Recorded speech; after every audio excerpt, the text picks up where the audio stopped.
What's your least favorite Beatles song of all time? Probably Revolution 9, although I've probably listened to it all the way through at least 50 times. Yeah, that one is sort of like a slow-motion train wreck. Yep, hard to look away. You know, you probably think you know every single song this band ever recorded. Right, I mean, everyone thinks they do. Exactly, because today, our mission is entirely different. We are exploring the absolute bottom of the barrel. We are looking at the lowest streamed official studio album tracks. I'm looking at Tell Me What You See from the 1965 album Help. It's no surprise now, what you see is me. It sits around 7.5 million streams, which, I mean, sounds like a lot until you compare it to a billion. Right, in their catalog, that's practically a rounding error. Totally. This is predominantly a Paul McCartney composition, and it features some incredibly heavy vocal harmonization from John Lennon. And you also hear rather unique instrumentation for them at the time. You've got this prominent electric piano cutting through the mix. Yeah, I love that piano sound. It's great, right. And the rhythm is actually anchored by a gyro, giving it this slightly unconventional scraped percussive texture. The gyro, I just love that detail. But looking at the broader picture, this track feels to me like a perfectly fine middle child who has been completely eclipsed by its overachieving siblings. That is a perfect way to put it. I mean, think about the musical neighborhood this song lives in. It sits on side 2 of Help. Right next door, you have absolute historical titans. Oh, shoot. Yesterday. Ticket to Ride. You've got to hide your love away. Yeah, how track sequencing impacts our perception plays a huge role here. Context dictates everything in music consumption. The song itself has that great harmonization between Paul McCartney and John Lennon, but when you place it immediately adjacent to some of the greatest pop songs ever written in the 20th century, it just gets treated as unremarkable studio filler. It's the musical equivalent of standing next to a redwood tree. You just can't compete no matter how tall you think you are. Right. You just fade right into the background. And the physical medium of vinyl amplified that effect too. By the time a listener flipped their record to side 2 and got to that specific track, they were heavily anticipating the heavy hitters. So modern streaming basically just inherited that historical bias. Exactly. Sometimes, though, a song isn't overshadowed by its neighbors, but by a massive shift in how we actually consume music. Oh, definitely. Which brings us to Honey Don't, from the 1964 album Beatles for Sale. Well, honey, don't. Well, honey, don't. It's hovering right around 7.1 million streams. This one has some fantastic history behind it. It was actually written by the rockabilly legend Carl Perkins. A total classic. Right. And the band handed it over to Ringo Starr to give him his signature vocal spotlight for that album. And Ringo Starr brings that incredibly cheerful, loose vocal performance to it. Plus, you've got George Harrison laying down these fantastic rockabilly guitar riffs. So good. The crazy thing is, this was a massive staple of their live sets back in late 1964. They played it in front of screaming crowds all the time, and it absolutely killed. But think about the visceral energy of a 1964 live show versus solitary Spotify listening today. Yeah, entirely different vibes. Back then, Honey Don't was a total crowd pleaser on stage. It was loose, it was fun, and Ringo Starr always brought a specific charm that just energized the audience. But today, modern streaming audiences bypass it completely. It sits there as one of Ringo Starr's lowest streamed album contributions. miles behind Yellow Submarine or With a Little Help from My Friends. Not even close. It makes you think about your own playlists. How often do you skip a live show favorite just because the studio version doesn't have the right vibe for your morning commute? All the time. It loses that electric communal context. Which brings up another factor that sinks these tracks, and that's the reality of the studio clock. Oh man, the ticking clock. Let's talk about the casualties of rushed recording sessions. Let's do it. We're looking at When I Get Home from 1964 is a Hard Day's Night. When I get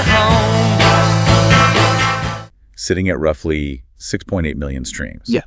This one is primarily a John Lennon composition. It's this R&B influenced rocker tucked right into the back half of the album. Very much driven by John Lennon's shouting lead vocal. And it has those sudden jarring shifts between major and minor key signatures. We have to remember the context of the Hard Day's Night sessions. They were working in an incredibly tight window. They were doing so much at once. Right, they were balancing filming a major motion picture with recording a full-length LP. You could almost hear the panic in the background.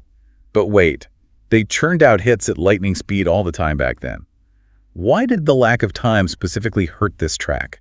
Because it's stunted the melodic resolution. When you compare it to the infectious brilliance of something like Can't Buy Me Love, the major to minor shifts in When I Get Home just feel unresolved. It lacks that timeless, undeniable hook. Precisely. When a songwriter of John Lennon's caliber is rushing, the resulting track often feels more like a sketch than a finished painting. That makes total sense. But I have to push back hard on this next one because it honestly baffles me. Oh, which one? What You're Doing, also from Beatles for Sale. What you doing? I'm feeling blue and lonely. At roughly 6.4 million streams. Oh. This is a Paul McCartney track, written as an unusually angsty reflection on his relationship with Jane Asher. Which is a fascinating period for his songwriting, moving away from simple hand-holding narratives into much more complex emotional territory. Yes, and it has all these amazing sonic elements. Ringo Starr opens it with this incredibly cool, syncopated, mic'd-up drum intro. Yeah, that drum part is fantastic. And then George Harrison comes in playing that iconic, jangly Rickenbacker 12-string guitar. I mean, this is forward-thinking studio innovation. So why on earth is it sitting near the absolute bottom of the pile? This introduces a critical concept in music consumption known as album fatigue. Album fatigue. Yeah, even brilliant, innovative arrangement ideas can get completely lost by listeners when they are buried deep on an early-era LP. What You're Doing was placed really late on the album. Okay, I hear you on album fatigue for the 1960s. But come on, it's the modern streaming era. Doesn't Spotify's algorithmic radio negate album sequence anyway? You would think so, but streaming algorithms rely heavily on historical data and playlist seeding. Oh, I see where you're going with this. Because What You're Doing suffered from album fatigue in 1964. It never became a radio single. It never made it onto the major greatest hits compilations. Right. And therefore, it just lacks the historical momentum to get pushed by modern algorithms. The innovation gets overlooked today purely because it was buried 50 years ago. Wow, so the algorithm literally holds a grudge based on vinyl track sequencing. That is wild. It is wild, but it's the truth of the data. Sometimes, though, the band themselves knew a track was destined for the skip button. Oh, definitely. Take Little Child from 1963's with the Beatles. Little child, won't you dance with me? 5.9 million streams. Originally intended for Ringo Starr to sing, actually, but it ultimately became a duet between John Lennon and Paul McCartney. Complete with John Lennon blowing on a bluesy harmonica. It's a very derivative 12-bar blues structure. But my absolute favorite fact about this song is that Paul McCartney himself ruthlessly dismissed his own composition. Oh, yeah, he did not hold back. He openly called it workaday filler. He roasted his own song. When the songwriter himself labels his work as filler, you really can't blame the audience for agreeing. Not at all. It was written quickly just to fill physical space on their second LP. Modern listeners hear that lack of inspiration, and they routinely skip right past its derivative blues structure. Well, brace yourself because we are leaving the world of standard pop songs entirely. Uh-oh. Yeah, we are entering the territory of fragments, weird interludes, and out-and-out despised tracks. Let's look at Dig It from the 1970 album Let It Be. And Doris Day. Sitting at 5.1 million streams, This is barely even a song. it clocks in at a mere 50 seconds. What you are hearing is actually an excerpt, heavily trimmed down from a sprawling, improvised 12-minute jam session that took place at Apple Studio in January 1969. You've got John Lennon rambling absolute non-sequiturs about the FBI, the CIA, and B.B. King over this very simple groove. Producer Phil Spector ultimately spliced this tiny fragment into the final album as a transition, leading directly into the title track, Let It Be. Right. Because it is an incomplete studio jam rather than a fully realized composition, streaming audiences rarely revisit it as a standalone listen. It's fascinating how Phil Spector used Dig It as structural glue. But it wasn't the only time an incomplete thought made it onto a record. Nope, not at all. Paul McCartney did the exact same thing on the White Album, but it seems like he did it just to irritate his bandmates. Yes. Wild Honey Pie, sitting at 4.8 million streams.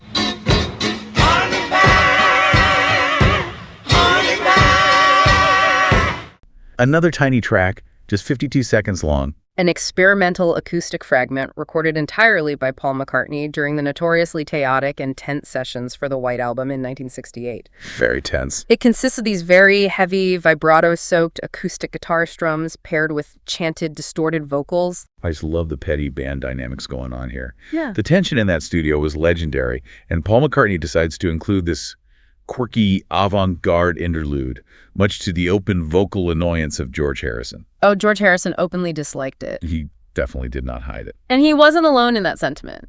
Today, it remains one of the most frequently skipped tracks in their entire discography. It is abrasive, it is weird, and it completely interrupts the pop flow for a casual listener. If Wild Honey Pie is abrasive avant-garde, we swing completely in the opposite direction for our next track. From 1963's Please Please Me, we have A Taste of Honey with 4.2 million streams. My lips again, a taste of honey, a taste of honey. This is a fascinating anomaly. It is a cover of a pop standard written for a 1960 British play. Oh, wow. Yeah, and it perfectly showcases Paul McCartney's deep love for show tunes and old-school cabaret pop. But not everyone in the band shared that love, did they? They certainly did not. This track highlights the stark contrast in musical taste within the band. John Lennon famously despised this song. He hated it. He constantly mocked Paul McCartney's middle-of-the-road inclinations and playfully, or perhaps brutally, called the track a waste of honey. A waste of honey. That is hilarious and ruthless. Very on brand for him. It seems like modern rock-oriented fans completely side with John Lennon on this one. I mean, they are not firing up a 1963 cabaret ballad on their commute, which leaves it practically abandoned in their all-time metrics. Which brings us to the most challenging tracks of all. We talked about Revolution 9 from the White Album at the start of the show. It sits at a meager 3.1 million streams. The longest studio track they ever released, clocking in at an exhausting 8 minutes and 22 seconds. Number 9. Created by John Lennon, Yoko Ono, and George Harrison, utilizing dozens of backwards tape loops, classical sound effects, and archive radio broadcasts heavily manipulated at Abbey Road. It is a radical artistic statement, a pure avant-garde sound collage. But as we joked earlier, it is incredibly jarring for a casual listener just looking to hum along to a pop melody. The best way to describe listening to Revolution 9 is that it feels like trying to read a novel while someone flips the radio dial every 3 seconds. That is a brilliant analogy. That explains the massive skip rate. It is the ultimate challenge for the ear. It was never designed to be easy listening, and the low play counts reflect exactly how challenging it is for everyday fans. I am completely with you on Revolution 9 being skipped purely on artistic grounds. Yeah. But this brings us to the absolute lowest streamed official studio track. Her Majesty from 1969's Abbey Road. Nice girl, but she changes from day to day. I want to tell her that I love her a lot, but I gotta get a belly full of... It has less than 500,000 streams. Around 400,000. Wait, hold on. I need you to explain this to me. How does a charming little hidden acoustic snippet by Paul McCartney on one of the most famous, universally beloved albums in the history of recorded music have under 500,000 streams? Well, this is where we get to drop a massive reality check on the data. Is Her Majesty truly the least popular song in their catalog? Absolutely not. Okay. That shockingly low figure is not a reflection of the audience hating the song. It is an algorithm glitch. A glitch. Okay. How does a global tech platform just ignore a song by the biggest band in the world? We have to break down the digital mechanics of Spotify's payout and logging system. Their API explicitly requires a user to listen to a piece of audio for at least 30 continuous seconds for a single stream to register in their database and trigger a royalty payment. Oh, and Her Majesty is only 23 seconds long in its entirety. Precisely. Listening to the track normally from start to finish as the hidden track at the very end of the Abbey Road sequence never counts. Never counts. The system physically cannot register a stream because the song ends 7 seconds before the tracking threshold. You literally have to put the song on loop or manually replay it back to back just to exceed that 30-second mark. So if you're just kicking back, letting the digital album spin to the absolute end to hear that final acoustic chord, you are a ghost in the machine. Your listen simply does not exist in the data. So while Revolution 9 is technically the lowest streamed full-length song that people actively choose to skip, Her Majesty takes the ultimate crown purely as a victim of modern digital streaming mechanics. That is just incredible. The invisible rules of modern technology. Yeah. Basically burying a piece of classic art. It leaves you with something fascinating to ponder. Think about how the legacy of a 50-year-old analog masterpiece is now being actively shaped and rewritten by the arbitrary code of a modern streaming algorithm. Absolutely mind-blowing. Wait, I almost forgot to mention our Beatles store. Yeah, we've collected our favorite Beatles treasures all in one place. We've got a dedicated Amazon Beatles store. The link is in the video description and the first comment. It's a great way to support this channel and get some great prices on some Beatles merch. And if you have a browser handy, go to BeatlesRewind.com, and that will get you to our store. Until next time. When you listen. Your mind conducts its own symphony.